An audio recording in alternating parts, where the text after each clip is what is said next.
আজকে আমি একটা নিরামিষ আলুর দমের রেসিপি আপনাদের সাথে শেয়ার করে নিচ্ছি, আর সাথে কথাও দিচ্ছি এই প্রসেসে বানালে মুখে লেগে থাকবে, এতটা দুর্দান্ত স্বাদ হয়। তার জন্য প্রথমেই আমি কাজু, কিশমিশ, আমন্ড আর 1 চামচ পোস্ত শুকনো গুঁড়ো করে নিলাম। এরপর আমি কিছুটা জল দিয়ে একটা স্মুথ পেস্ট তৈরি করে নেব। আর কাজু, আমন্ডটা আমি কুচি কুচি কেটে নিয়েছি তার জন্য, যাতে ভালো করে গুঁড়ো হয়ে যায়। এবার একটা কড়াই চাপিয়ে একটু বেশি পরিমাণে তেল দিয়ে 1 চামচ লবণ আর 1 চামচ হলুদ গুঁড়ো দিয়ে দিব। হালকা নেড়ে চেড়ে আমি নিব। আর আগে থেকেই আমি কিছুটা আলু ভালো করে ধুয়ে দুভাগ করে কেটে রেখেছিলাম, সেই আলুগুলো দিয়ে ভালো করে নেড়ে চেড়ে গ্যাসের আঁচটা লো ফ্লেমে রেখে অনেকটা সময় ঢাকা দিয়ে রাখবো, যাতে করে আলুগুলো 60-70% এখানেই সেদ্ধ হয়ে যায়। এবার একটু নেড়ে চেড়ে লাল লাল করে ভেজে নেব।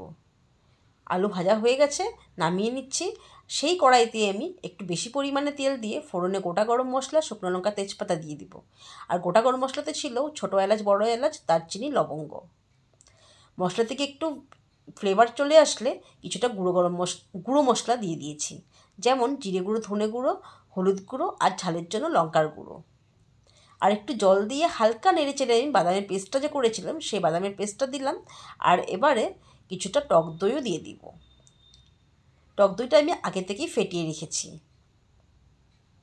আর টক দই দেওয়ার সময় কিন্তু গ্যাসের আঁচটা একদমই লো থাকবে। এবার সব উপকরণগুলো ভালো করে মিশিয়ে কিছু সময়ের জন্য ঢাকা দিয়ে রাখবো, যাতে করে মশলাটা ভালো করে কষে তেল ছেড়ে যায়। মশলা থেকে তেল ছেড়ে এসেছে, এবার ভাজা আলুগুলো দিয়ে দিব আর কিছুটা কুচনো টমেটোও দিয়ে দিচ্ছি। টমেটোটা কিন্তু আমি পেস্ট দিইনি,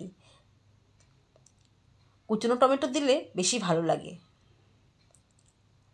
এবার স্বাদ মতো নুন দিয়ে দিব, কিন্তু মাথায় রাখতে হবে আগে কিন্তু নুন দিয়েছিলাম।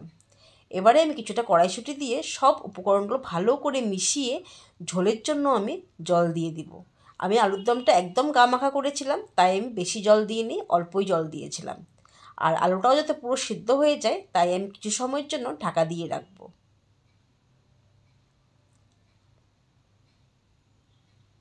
আর টমেটোটা একটু গোটা গোটা থাকে, কোনোটা গলে যায়, কোনোটা যখন মুখে পড়ে দুর্দান্ত লাগে খেতে।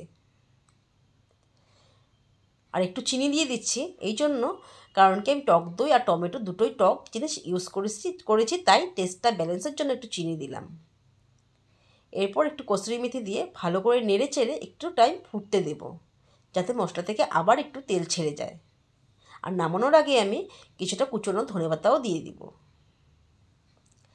তরকারিটা দেখতে যেমন সুন্দর হয়েছে, খেতেও কিন্তু দুর্দান্ত হয়েছে। সেটা আমি নিজে বলছি না, আমি ফিডব্যাক পেয়েছি, তাই আপনাদের সাথে বললাম। আর লুচি, ভাত, রুটি, পরোটা, ফ্রাইড রাইস, পোলাও সব কিছুর সাথেই কিন্তু খেতে দুর্দান্ত হয়। আমরা খেয়েছিলাম লুচির সাথে। দেখেছেন টমেটোগুলো একটু একটু দেখা যাচ্ছে যে, এই যে আলুটা ভাঙলাম তার সাথে টমেটোটা নিলে মুখে পড়লে কিন্তু টক ঝাল মিষ্টি দারুণ লাগে খেতে। সবাই তো অনেকভাবে বানিয়ে থাকেন, এইভাবেও কিন্তু একবার সবাই ট্রাই করবেন, দারুণ লাগবে খেতে।